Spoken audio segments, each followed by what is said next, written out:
Disclaimer. The views and opinions expressed in this episode are those of the hosts and guests and do not necessarily reflect the official policy or position of Black Cat Crossing Podcast. The information provided in this podcast is for educational and entertainment purposes only.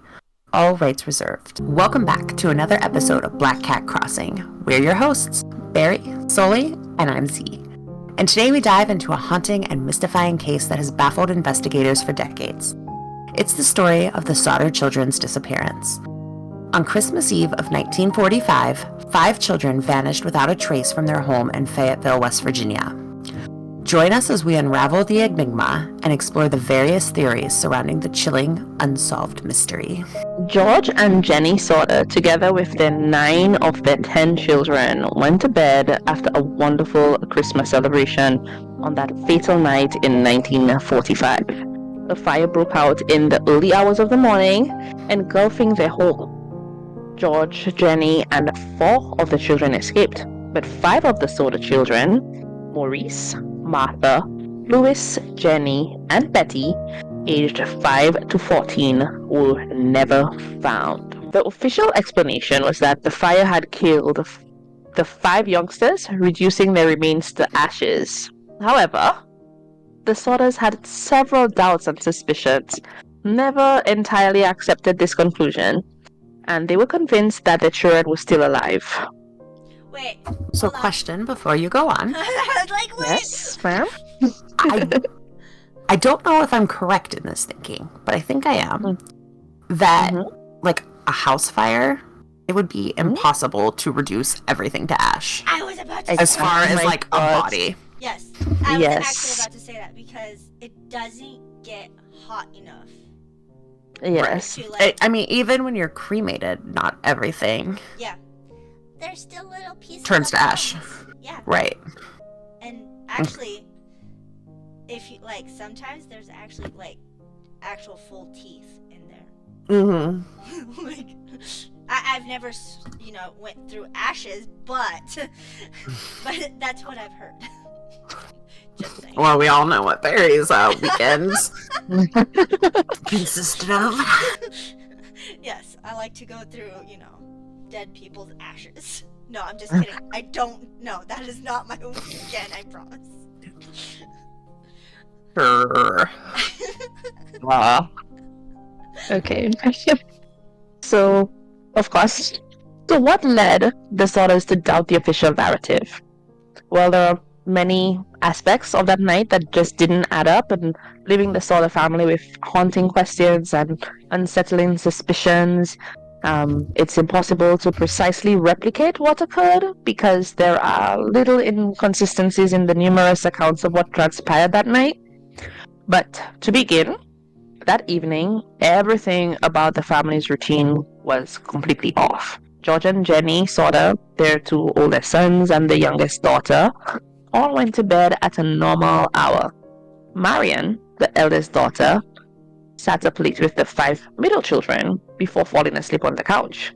Jenny was awakened at 12:30 a.m. by the sound of a phone ringing. Jenny told the police that she made her way downstairs to answer the call, but the voice on the other end was unfamiliar. The caller asked for a person she did not know, and in the background she heard laughter and glasses clinking. So, assuming that it was a wrong number, Jenny hung up and noticed that Marian was asleep on the couch.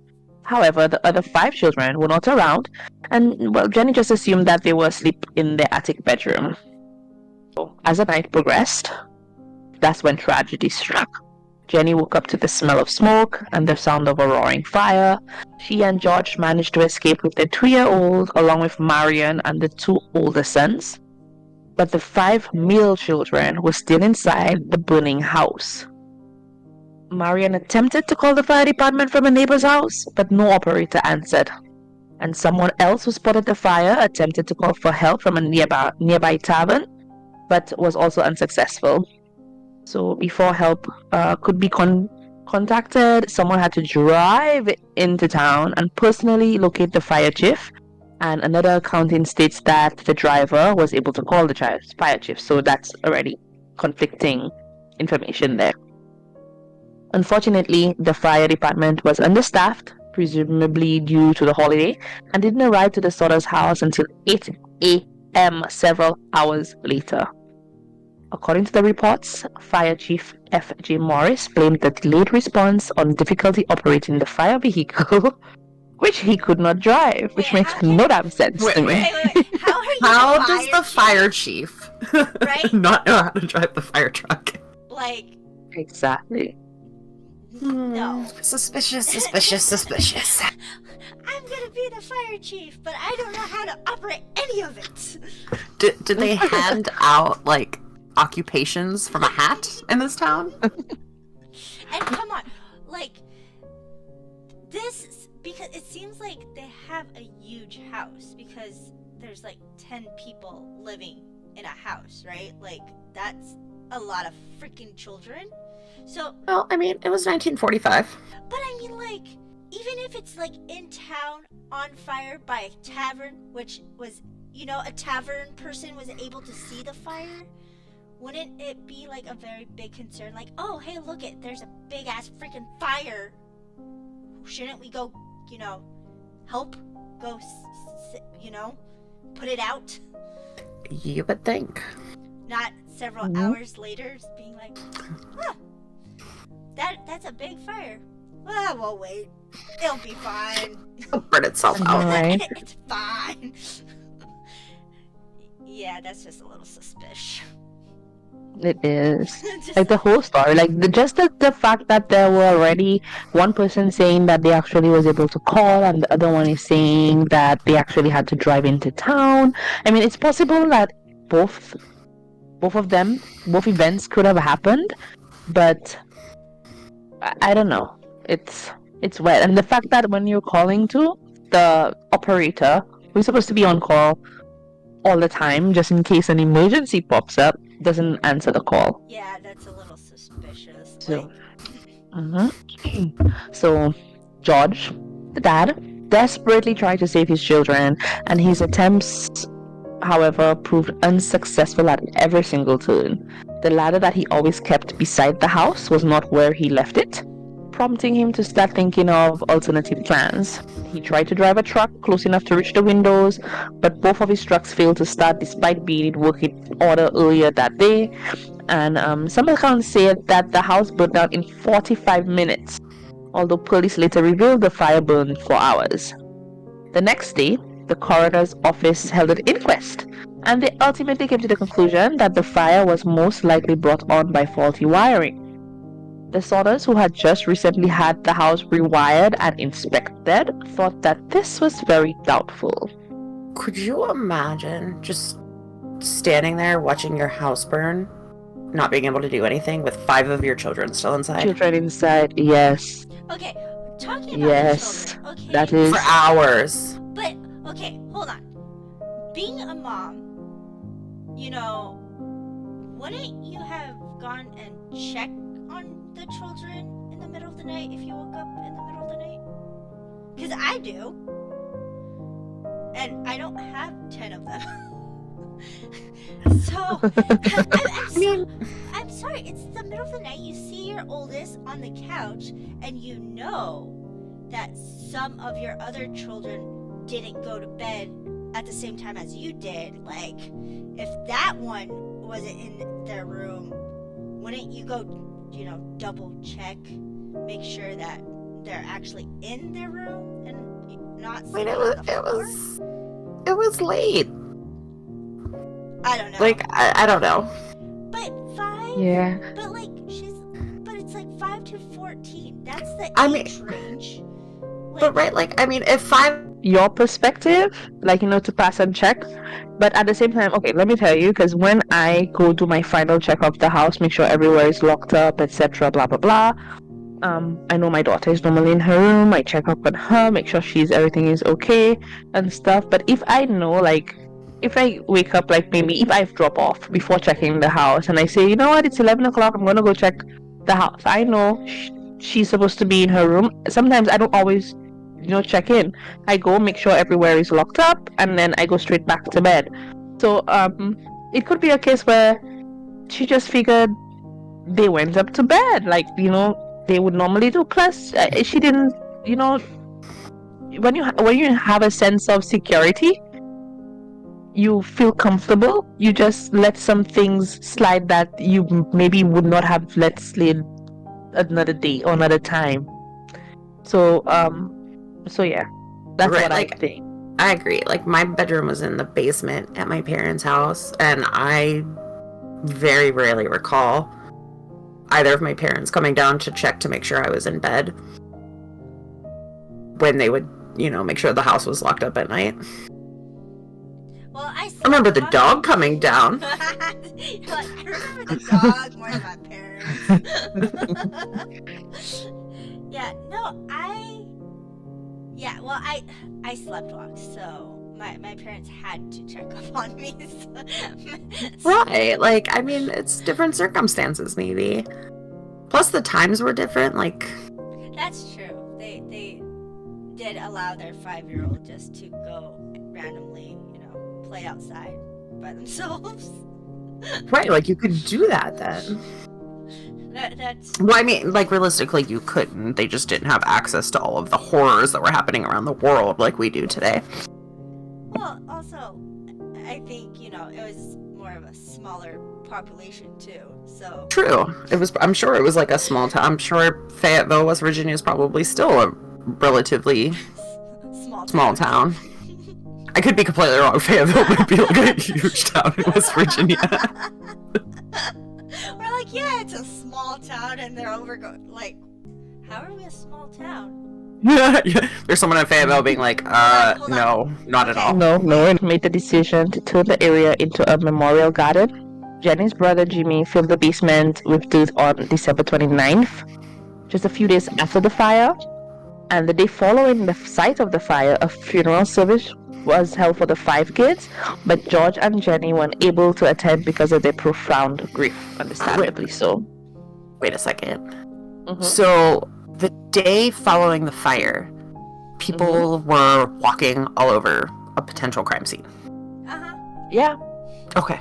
Just let me make sure I understand. They didn't think it was a crime. They all, in their mind, it was just... I mean, any house fire is treated as a crime scene until it's investigated.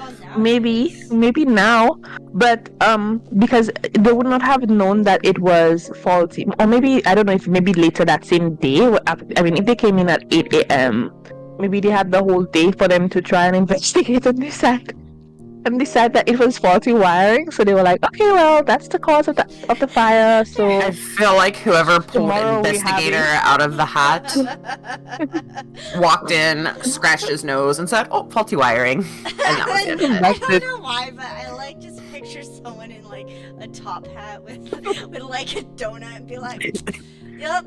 Because it was faulty wiring, and just walks away with their donut and a cup of coffee. I don't know why. That's what I pictured. I also pictured a top hat. Did you? Yeah. Oh god. Yeah. With the little Chapman mustache. Yes. Or black and white movie scene. Okay. So off. According to the fire chief now, the kids died in the fire and their remains were cremated by the heat, like it was napalm or something, right? Anyway, but this contradicted what the Sodders discovered 2 years later in 1947. George and Jenny appeared to accept that 5 of the children had died in the fire at first. A story on Look magazine that year piqued their interest. It included a photograph of numerous youngsters, and George and Jenny both thought one of them resembled their deceased daughter, Betty. They had always been concerned that no significant human remains had been discovered during the search. The Sodders were certain that the children did not perish in the fire after seeing the photograph. They engaged the first of several private detectives to assist them in the investigation of their terrifying suspicion.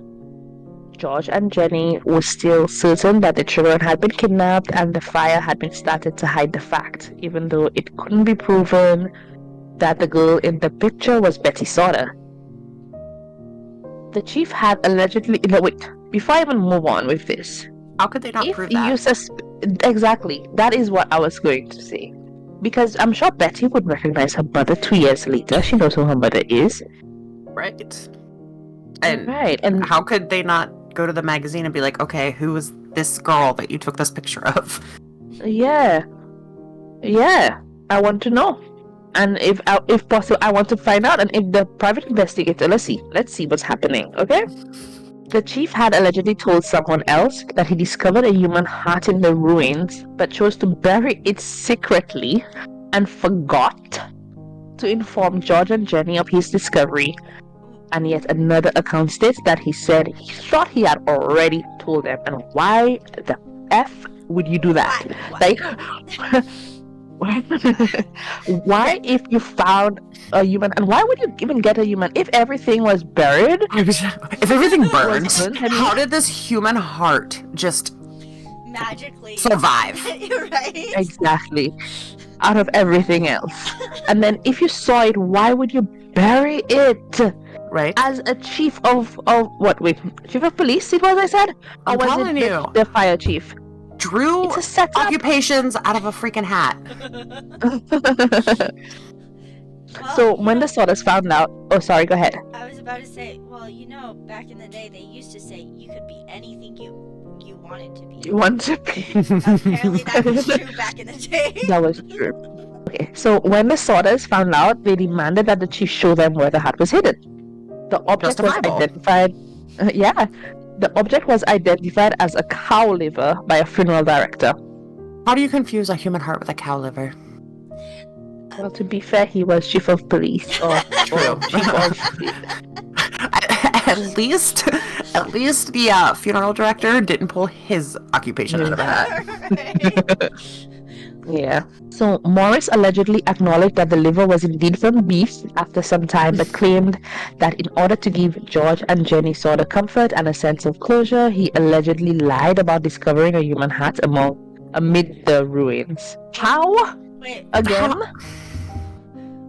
Okay, so I can understand wanting to give comfort to the family, but you went out and got a cow liver and buried it. Didn't tell them you were burying. Like, you could have just said you found it, and that could have been that. But you actually went and got a cow liver and buried it. The fuck? To give them comfort and a sense of closure that although all your children, all 5 of them, were burnt to death, so much so that there were no remains, But one we heart did survived. find a heart. Yeah, just one. that's so ridiculous. Just That's one. insane. Insane. And then he didn't even tell them about it anyway, Right. until years later. Oh gosh. So, some, including George and Jenny, claim that the fire did not and could not have burned hot enough to completely cremate 5 persons, and that more remains would have been found if the kids had indeed died there. Various household supplies and equipment were discovered in the remains, such as jars, bed springs, toys, and a portion of a dictionary, proving that not everything was completely destroyed by the fire. So how the hell is it gonna go burn through flesh and bone? But that dictionary, that partially survived. Yeah.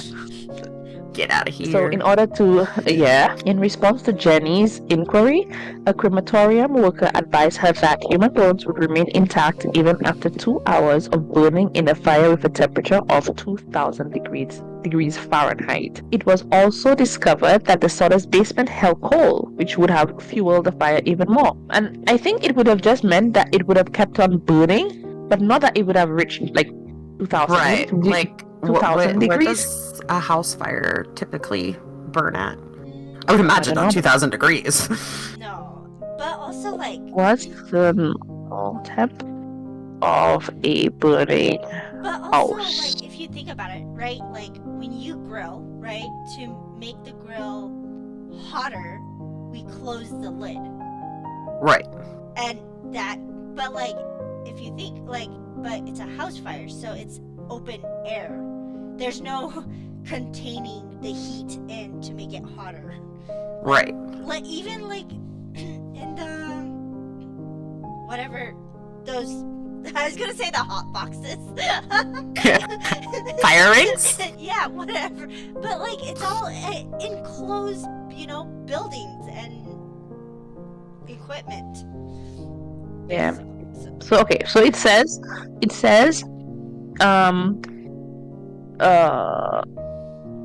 it can reach over 1,100 degrees Fahrenheit, and even up to maybe 1,005. So not 2,000 degrees. No, but I'm wondering if they're saying that the coal might have been a contribution to it, if it could have possibly made it burn a little bit hotter. But even then, it would need to have been burning for 2 hours, and they said that it burnt in like 45 minutes. Well, some. You're right.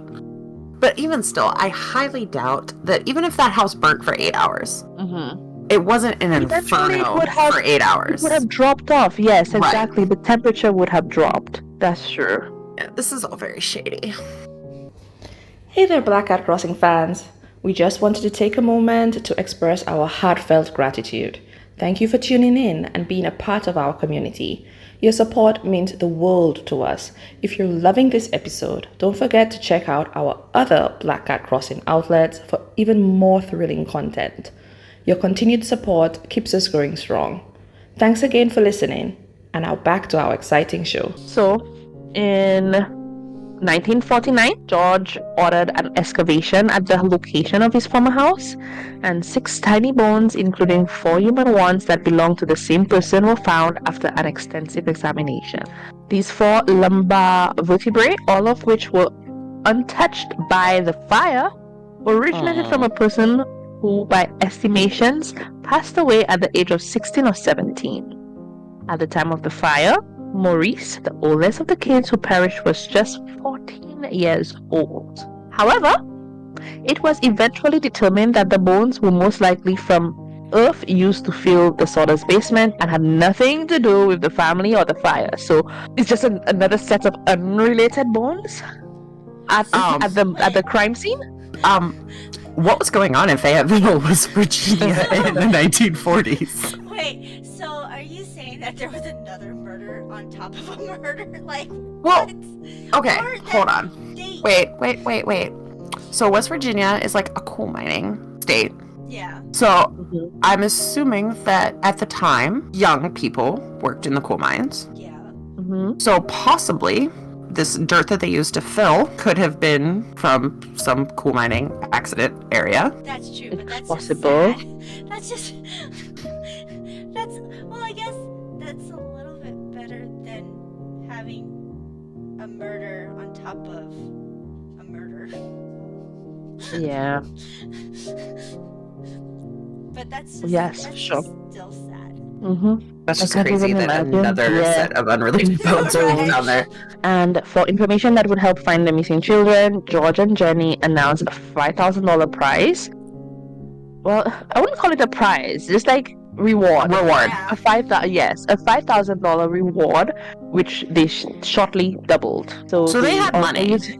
They must have, or maybe that was inquiring of. Didn't George have like a trucking company or something? Yeah. I don't think that I looked into. I'm pretty sure in the documentary that I watched that George had like a trucking company, like where he maybe not like trucking like semi-truck, but like hauling. So it's very possible that and to have like freaking 10 children, you would have to have some kind of money, I would hope. Okay, right. $5,000 back then would have been $69,000 now. And then they doubled it. And they doubled it. So they had to have been fairly wealthy. Yeah. Yeah.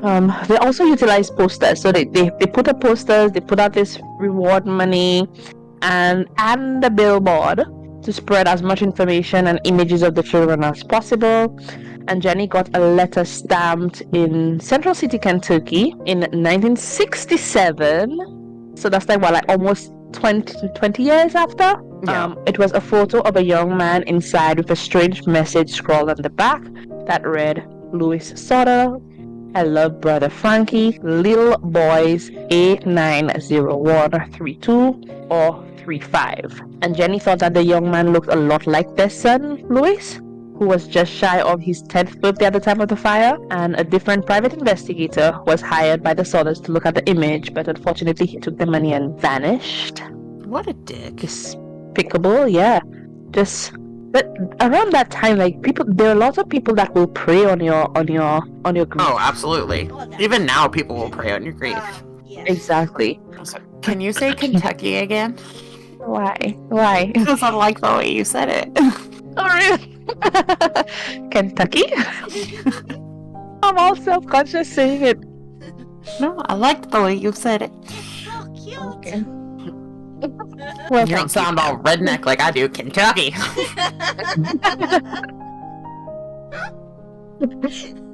Oh, Jesus. George personally pursued this and several other leads, even visiting Central City, but was unable to find any hints or evidence. George and Jenny have 3 theories about why the children were kidnapped, because that's what they believed. That they were probably victims of human trafficking, which was a real problem in the United States in the years immediately following World War II. However, there was no proof of this speculation. Never discovered that that could have been the case. Jenny's brother Frank kidnapped them. That's another thing that they thought, and took them to Tampa, Florida. And one of their private detectives who went down to Florida to investigate later disproved this claim. And as a means of retaliation, they were transported to another area and murdered by a former boss or associate. I'm sorry, I didn't mean to laugh at this. I don't even know why I'm laughing at this. Okay, so it says, I will read it again because it's not funny.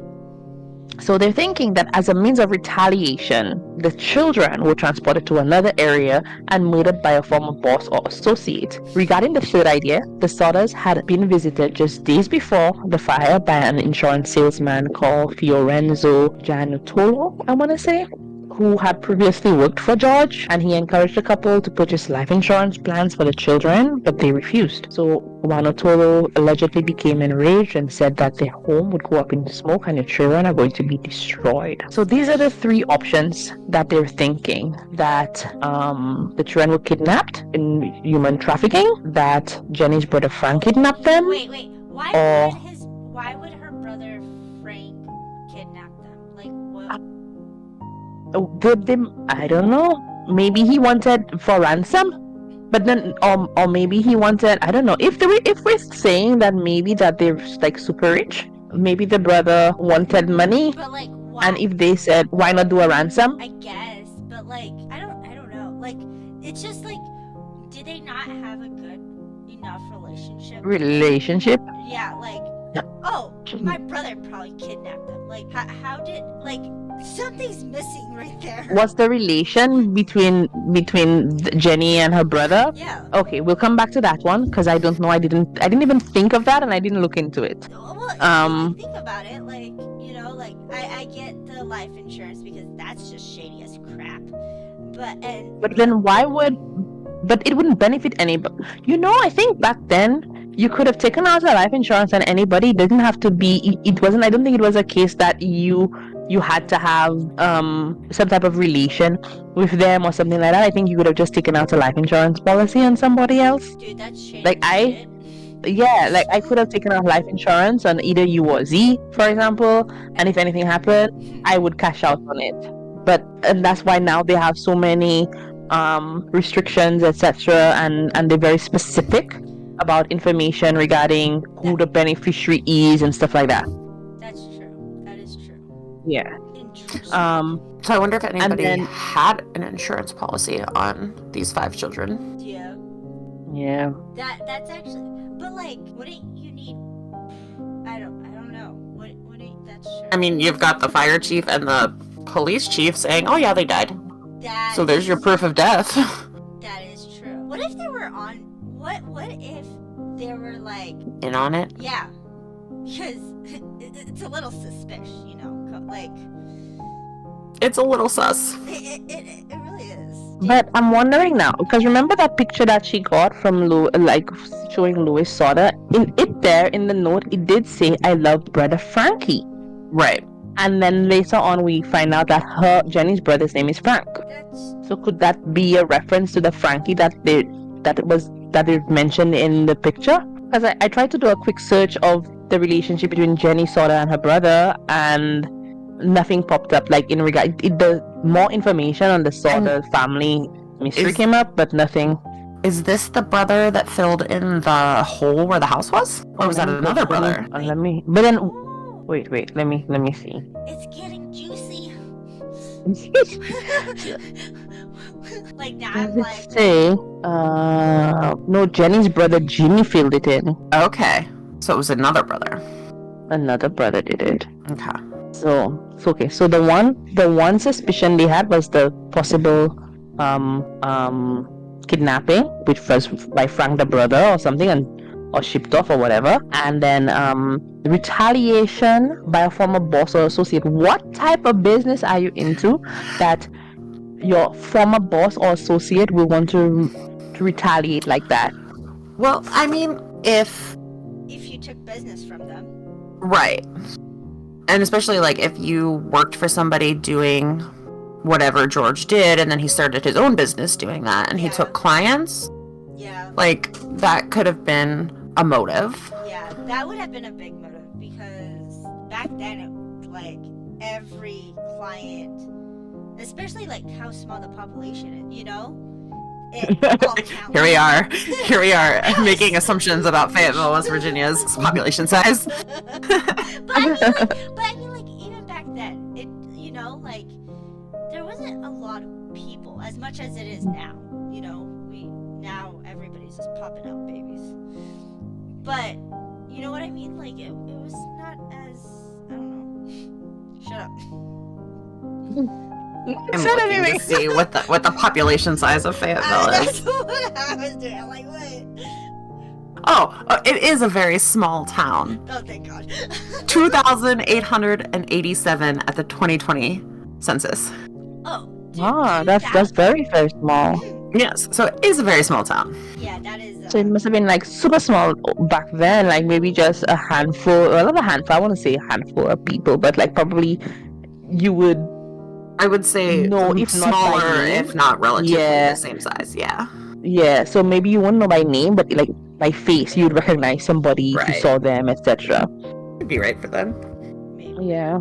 It probably never just grew bigger than that either. Okay, so back to the suspicions of what might have possibly happened. They're saying that if the fire was intentionally set, then Juan Tolo seemed to be the most reasonable candidate. So they're saying that if the fire was intentionally set, then Juan Tolo seemed the most likely or most reasonable candidate.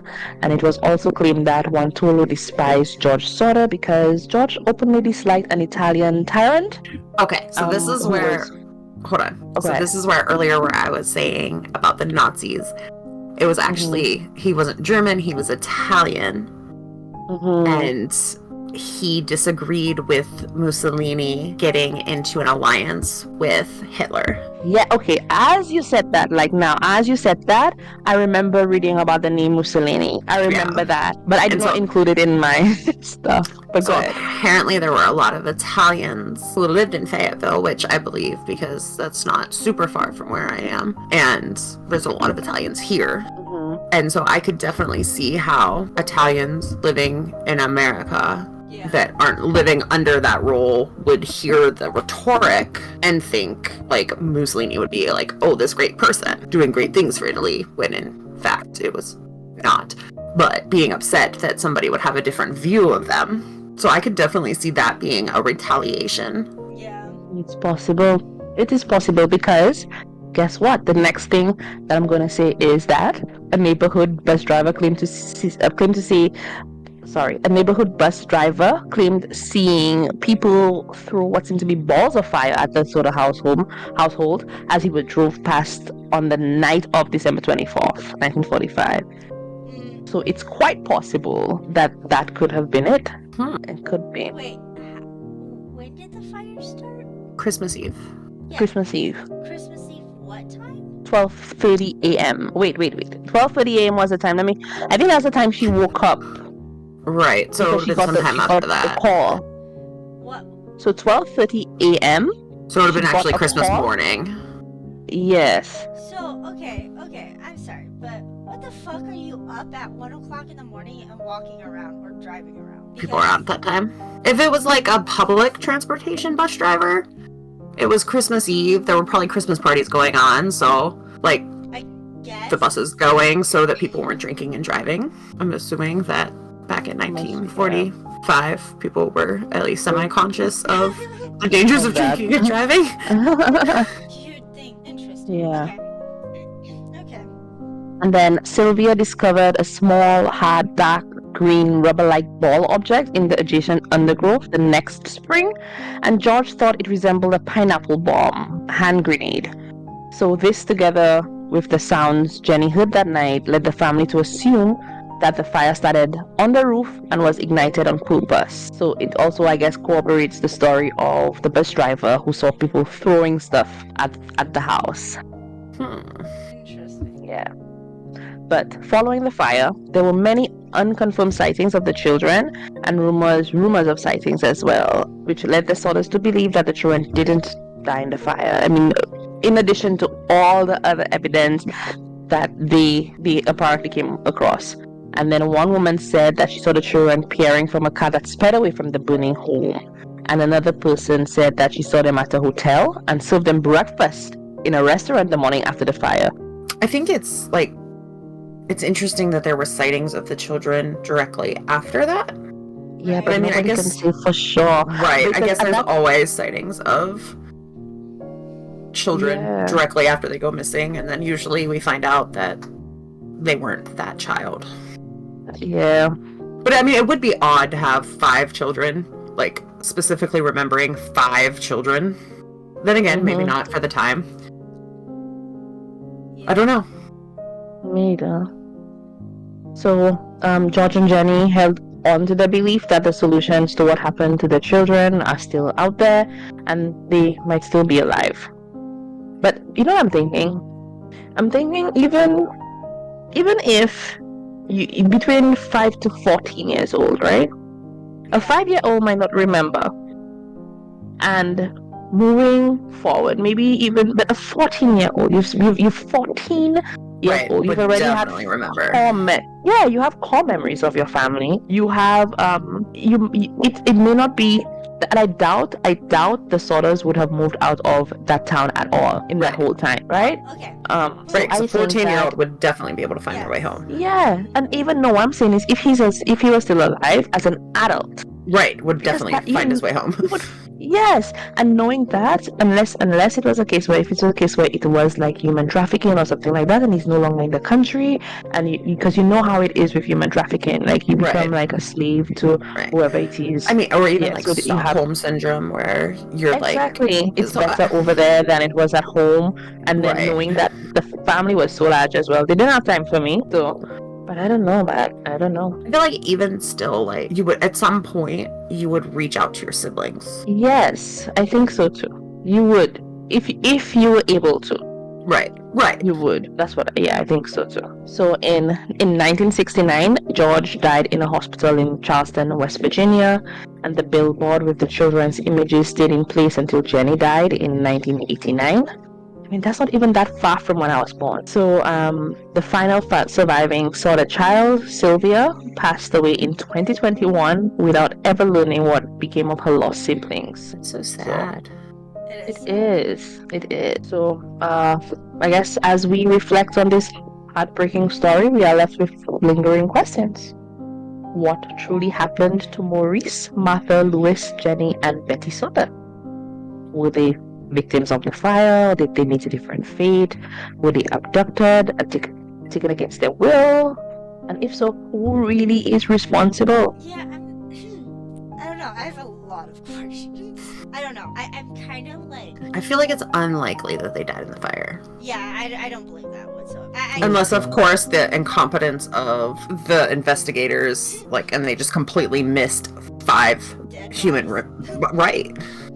Yeah, that could happen because they see. But it's kind of hard to miss.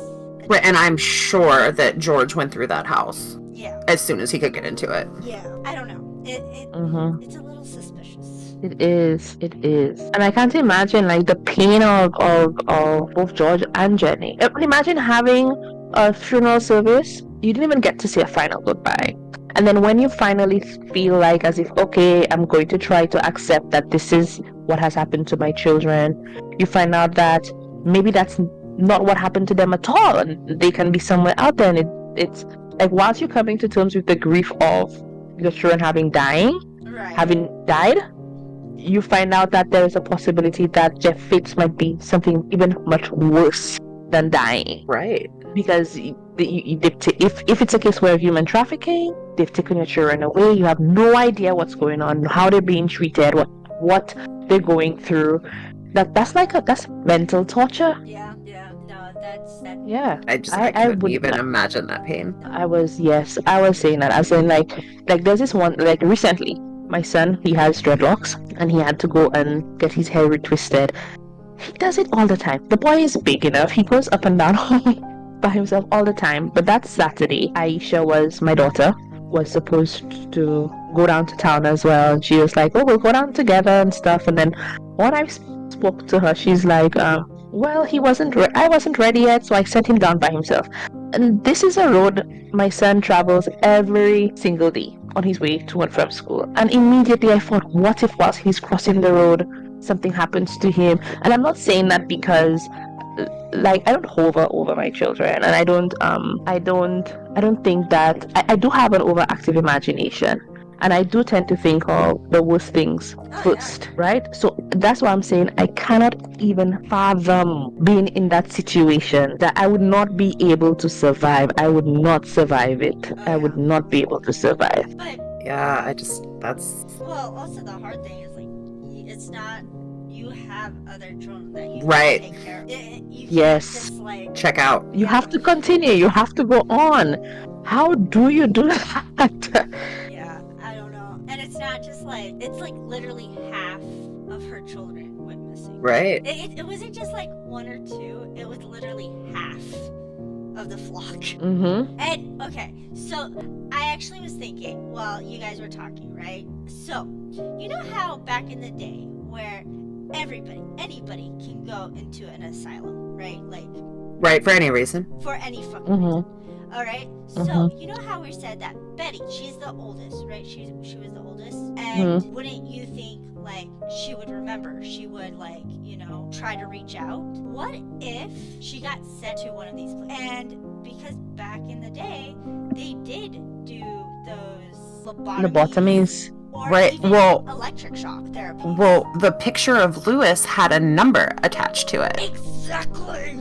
That's what I was thinking. So what if he was also like? What if they were all institutionalized? Yeah. So what do you think you think that number might be Yeah, like an inmate number or a patient number? Yeah. Yeah. And I was wondering, I don't know if this is, but back in the day, didn't we still have like children camps? Like work camps? Yeah, like work Yeah. camps. In the US? I mean, What if instead of that type of human trafficking, that they actually just sold the children to work camps, and then Betty was just like, I'm not doing this shit. I want to go back home. They're like, you'll go to a mental institution. You know what I mean? I mean, there were prisoner of war camps. Especially if they're dealing with I don't know, like other Like internment camps. There we go, internment camps. those things. But you know what I mean? There's so many freaking possibilities, and like an example, like why did he have numbers under his name? Like why did that photo have a number? Because it really didn't look like a patient number or a prisoner's number. So it's just a thought. So I mean, that could explain why none of them ever reached out. yeah. And maybe someone who was also in wherever Lewis was Yeah. left with the picture and sent it to the family to like let them know. Yeah, but because he just like sent it through the Didn't- mail and be like, Right? Didn't Bye. give the like correct information or like more specific information. yeah. But what if too they were saying that it is the brother who took them? I love Brother Frankie. That would have been the code. And maybe the little boys, whatever. What's y'all have postal codes, right? What if it is the 90132 or 35 is actually an area code, not postal code, an area code for some. Yeah, I mean, there's like a lot of things that could have. Happened. Right. Yeah. I definitely don't think they all, anyway, died in that fire. No. I just find it really hard to believe that 5 bodies would have completely disintegrated. Well, especially that it didn't even take all the toys. Right. And a book. A dictionary. Like, I know those things are fat, but come on. It's like paper. Yeah. First thing to go. Right? Like, I mean, I definitely know that there have been other cases where, like, something has burnt and something random that you would think would go up survives, especially books, because they're compressed all together, so they're thicker and it takes more to burn it. But, like, 5 human bodies completely disintegrated, exactly. I highly doubt. Exactly. So, Yeah. that's my thought. Agreed. Something is sus. You're right. There's a lot of sus. Join us next time as we delve into another perplexing, unsolved mystery, seeking answers and shedding light on the darkest corners of the unknown. Until then, remember to stay curious and keep searching for the truth. Subscribe to our podcast and follow us on social media for updates on future episodes.